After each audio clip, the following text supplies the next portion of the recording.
বাংলাদেশের এই সবুজ চত্বরে আল্লাহর দ্বীন প্রতিষ্ঠার জন্য আন্দোলন করছে। জামাত ইসলামের প্রতিষ্ঠা লগ্ন থেকে আমরা এই দেশে কোরআনের শাসন কায়েমের সংগ্রাম করছি।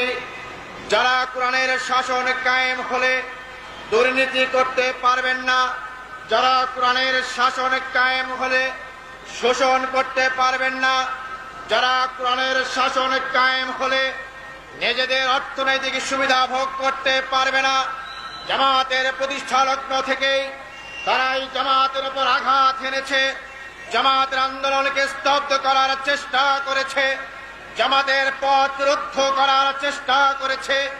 ইতিহাস সাক্ষী 41 সাল থেকে জামাত ইসলামী হাঁটি হাঁটি পা করে আজকে একটি বিজয়ী শক্তি হিসেবে আত্মপ্রকাশ করছে। বিশ্বব্যাপী যেমন ইসলামের পুনর্জাগরণ সৃষ্টি হয়েছে, বাংলাদেশ পৃথিবীর দ্বিতীয় বৃহত্তম মুসলিম দেশ হিসেবে সকল মুসলিম বিশ্ব থেকে বিচ্ছিন্ন হয়ে আধিপত্যের পাশে এই বাংলাদেশের জমিনে আজ ইসলাম একটি বিজয়ী শক্তি হিসাবে আত্মপ্রকাশ করছে। আর সেই লগ্নেই ইসলামকে যারা বরদাস্ত করে না, ইসলাম কায়েম হতে চায় যারা চায় না, তারাই আমার জয়নাল ভাইকে হত্যা করেছে, তারাই জয়নাল ভাইয়ের উপর বোমা ছেড়েছে।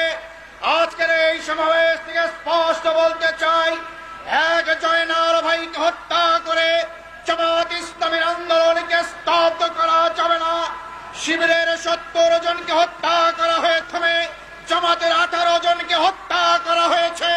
জামাত শিবির আন্দোলনকে স্তব্ধ করা গেছে, শিবির আন্দোলনকে স্তব্ধ করা যাবে না। জামাতের আন্দোলন